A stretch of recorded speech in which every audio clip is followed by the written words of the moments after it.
At this point, I think, in an attempt to keep us back on to schedule before Michael sends in the heavies, I'd like to invite up Trevor Cox from the University of Salford. I warn you now that Trevor's just got a book out, so... He's doubtless going to... He's threatened me that he's going to try and get a plug-in at some point, but...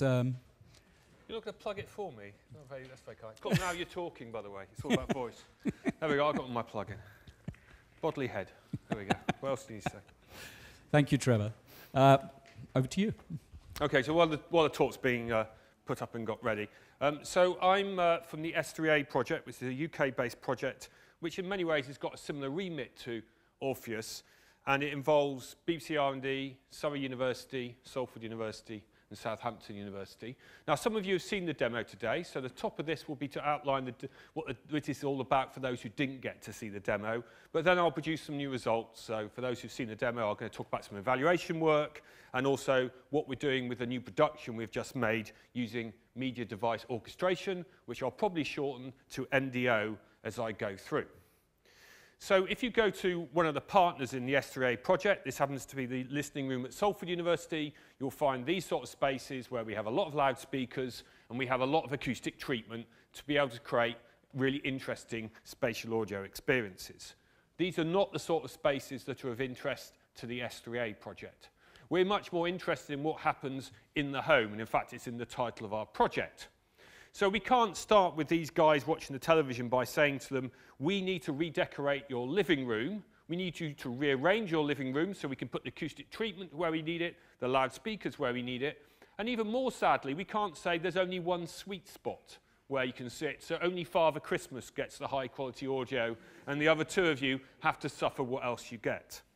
And we've got to remember around audio that unfortunately we might like, I guess most of us are audio people here, we might like to think that audio sells, but it doesn't kind of in the domestic environment except for to a small market. If you think about high quality audio, it's quite a hard sell to a mass market, and we're interested in here the majority of the license fee payers in England. I'll give you an example of why I say audio is a hard sell. Take the modern television, which has got thinner, has worse quality sound coming out of it, but better quality pictures. People are buying into things where the audio is getting worse. So we're interested in technologies where we don't have a hard sell of selling lots of loudspeakers.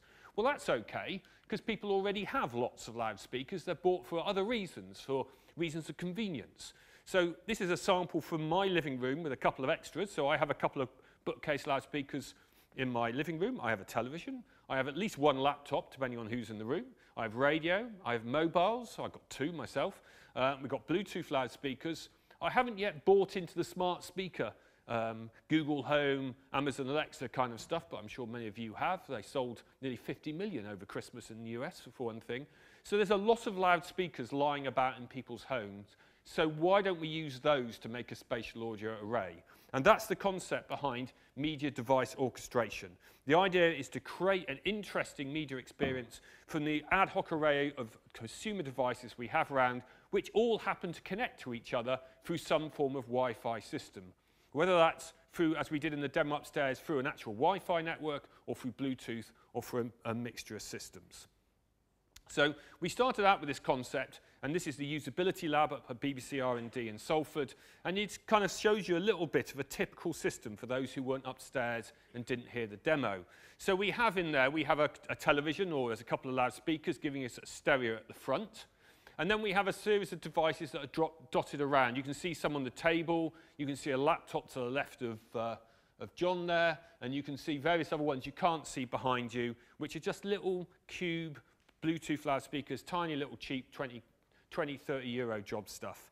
So the idea here is we're trying to take a stereo bed and adding extra bits to it to make it more immersive. And that's what we've been evaluating, and that's kind of a bit of what you heard upstairs. Those who heard it, that was not particularly optimized today. I threw it together in a hurry. It was more about how the connectivity worked. So let's take that and look at what happens when we evaluate it properly as opposed to a sort of kind of a quick and dirty sort of kind of demo as I did today. So we've done an evaluation of MDO. This is the setup. You might recognise it's the same listening room. It's really quite complicated to see what we've tested there. But what we essentially have, you can see there's 2 seats in the room. So we have in the sweet spot position and off sweet spot position. That's for when we're testing 5.1. So we have, 5.0, so we didn't have a sub. So we have on-axis and off-axis 5.0 system. We have a stereo system we tested. We actually tested mono twice because there was 2 different seats.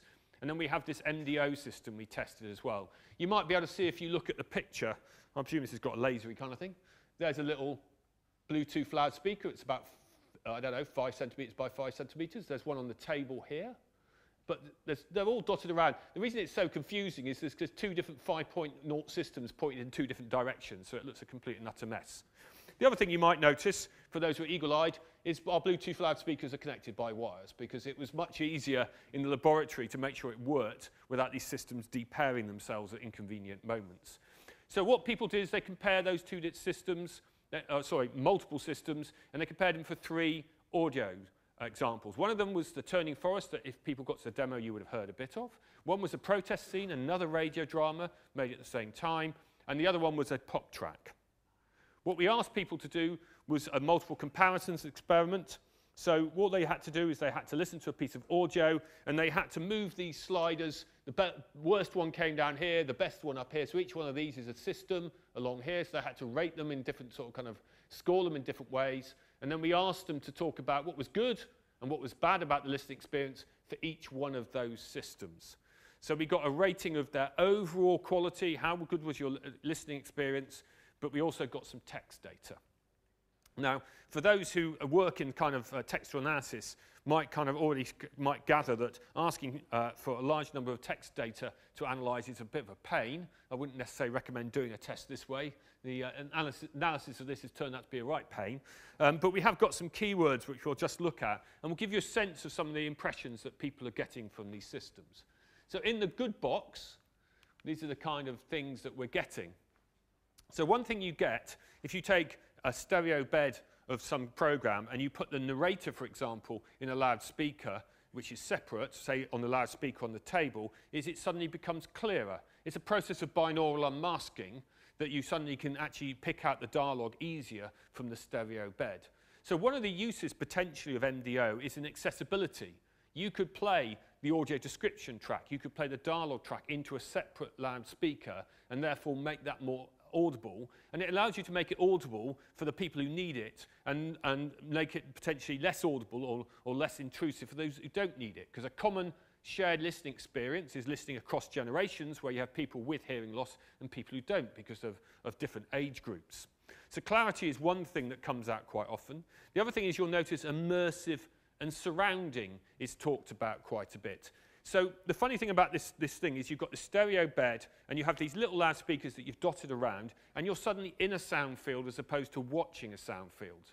And one of the examples they have at Surrey University is they have the news quiz, which is a panel show on Radio 4, BBC Radio 4, where normally if you listen to radio, it sounds like the panel is talking to you and you're kind of watching it, like in the theatre, watching it through a sort of proscenium march from some distance.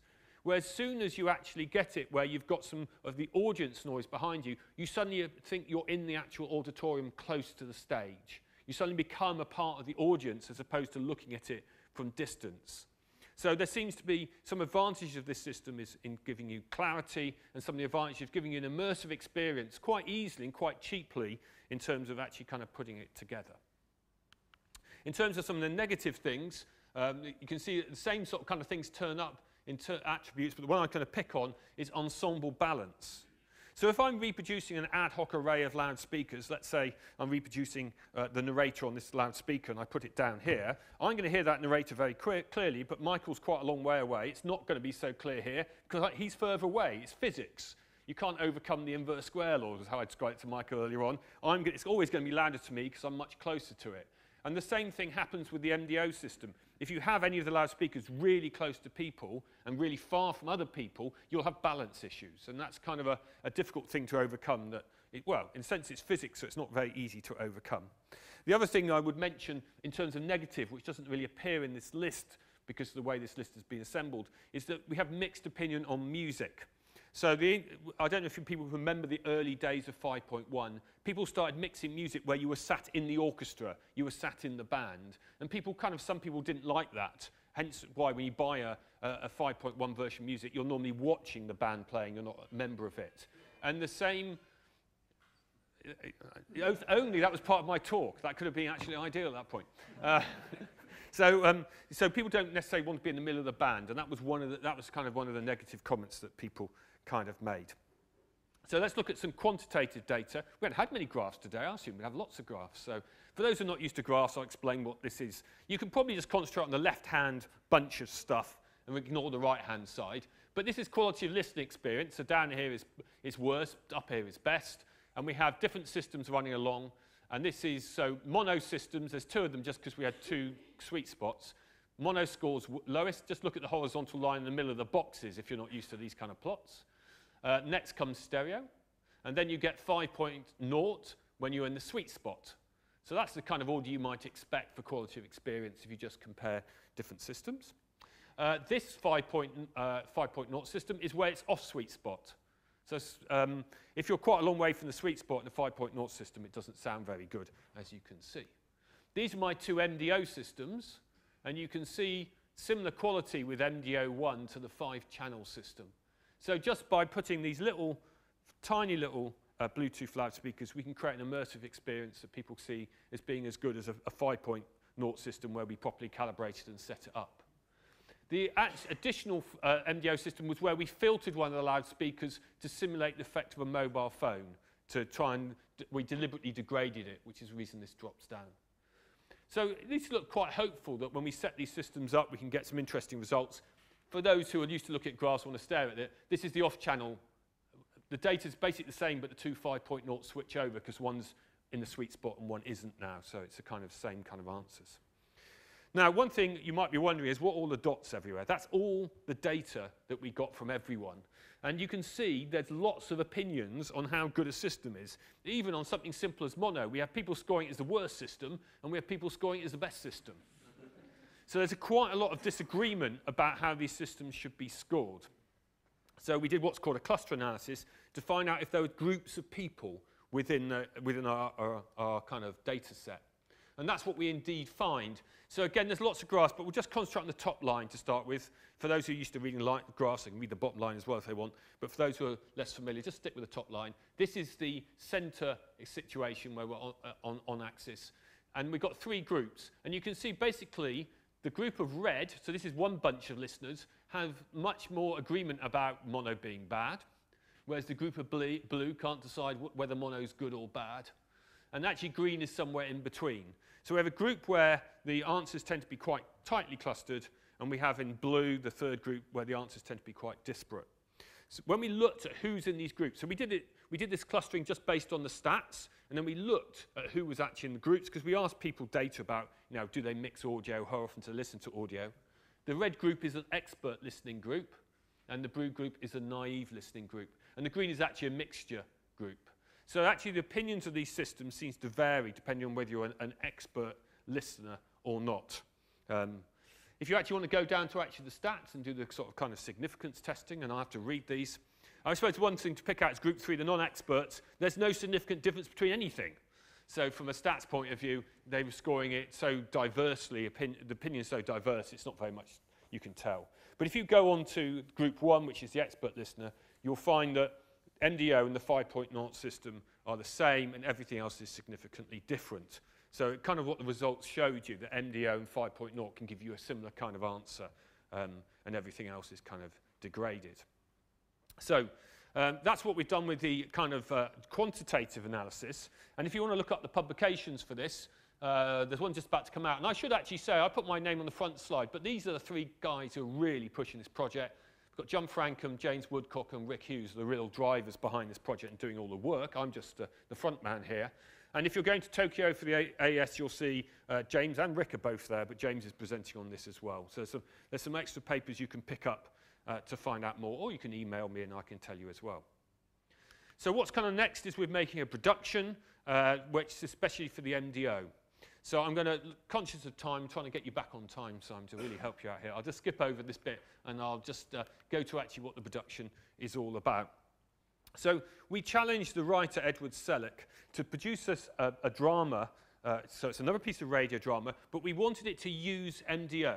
We didn't want it just to be, okay, make us a nice narrative and then we'll just, I don't know, put some of the objects in the surrounds. We wanted to have an excuse why we were reproducing, why we were using this ad hoc array. And there's things that you can do. So I've talked about things about accessibility and immersion, but there's other things that's like interaction. So you can actually get people to plug devices in, turn them down, turn them up, do things with them. So it's really good for sort of interaction processes. But there's the other thing you can do with it, which actually we hadn't thought of, but Ed came up with, is actually having content which is hidden and only reveals itself when you plug a device in. So in computer games, you call that an Easter egg. So actually in this drama, there is additional content that will only come into play if you plug a few different mobile phones in. Then you get another narrator talking about the program and giving you a different perspective on what is going on.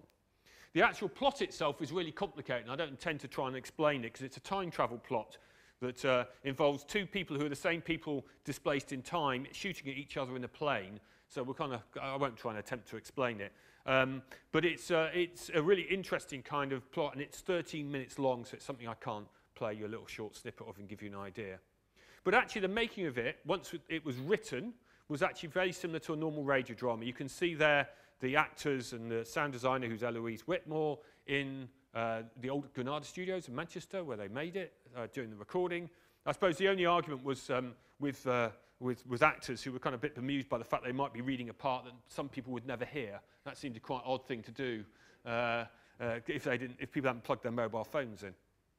In terms of course, and I think we've seen this in another slide, I can't remember where it was, of course what we had was we had a lot of production tools which are quite researchy. So we had to have where I had multiple researchers actually running the production tools in the background and sort of hacking things together.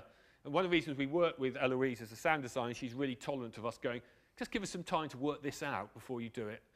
In terms of actually running the systems, she worked in Pro Tools, which is what she normally works in. So she made us a good stereo mix before coming in to do work on an MDO mix. But we actually, the S3A renderer and production tools runs in Reaper. So we had both of those working. And that huge list of things in the middle, that's our metadata editor. It's not very user-friendly at the moment.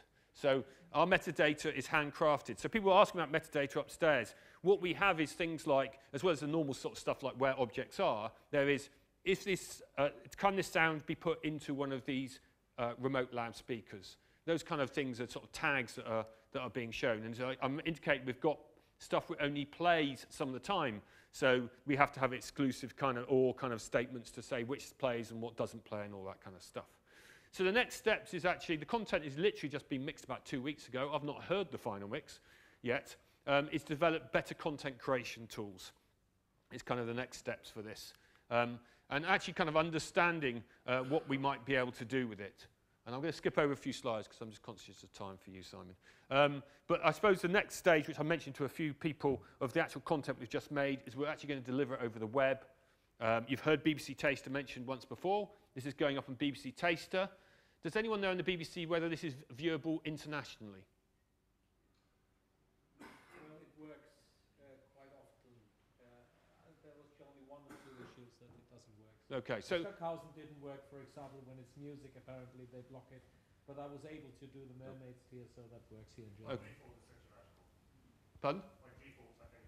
Okay, so you should be able to hear this, but towards the end of August, early September, this will go up on Taster, this new drama, and you should be able to play around with it and hear it. And the reason I ask is some of the BBC website is blocked for international broadcast and stuff.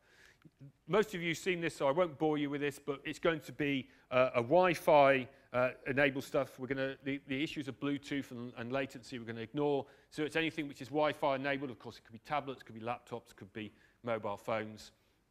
The syncing system is being organised by BBC R&D, so I don't know too much about it, but there's a master clock system. People are asking about latency. You can get down to quite low latency between the devices. The one latency issue you have is you don't know how quickly it will come out the phone, because that varies from phone to phone. But we're doing a radio drama, so if we've got, say, the narrator coming out 20 milliseconds too late, no one is going to know the difference. So we have kind of got some advantage there.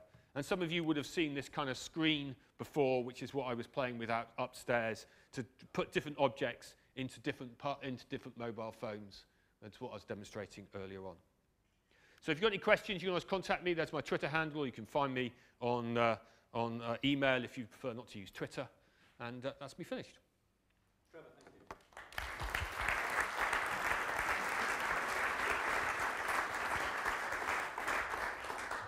So can I suggest that those who are in our panel sneak down to the front, and while you guys are doing that, Trevor, will you take a couple of questions? I'll happily take questions. Fantastic. So has anybody got any questions about media device orchestration? MDO, not to be confused with ADM, and of course MDA, and any other abbreviations that our industry has managed to come up with. Niels, come on. Hi. So do you measure the response of the loudspeakers? Yeah. So in our metadata, we have a tag about quality of loudspeakers, because we have metadata about the loudspeakers, but we're handcrafting those at the moment.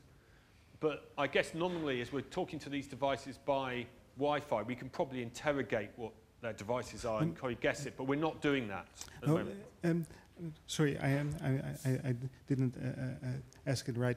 I mean the response of the total system. No, we're not. Okay. And I think the funny thing about this is it doesn't have to be that precise to kind of give you that immersive experience.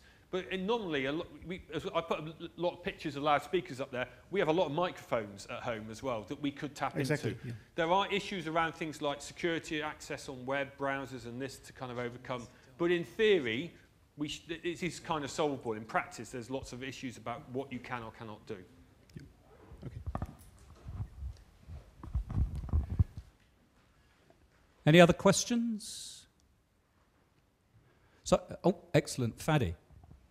You would be right at the back, wouldn't you? You wanted exercise, Simon. I did, and He's running. Always be careful what you wish for. So, one question is how are you tackling learning the location of the speakers in the environment, and is that something that's standards-based as well? So in terms of learning their location, when we go on BBC Tasty, we're going to ask people to place loudspeakers in rough positions. Because it's an experimental site, I think we can get away with that. People are doing experiments, I think that's acceptable. But we know there's various ways we could get loudspeaker locations, but we've not sort of implemented anything at all. So a couple of suggestions would be using Bluetooth, you can work out how close things are. Using microphones, you can talk, each device can talk to each other.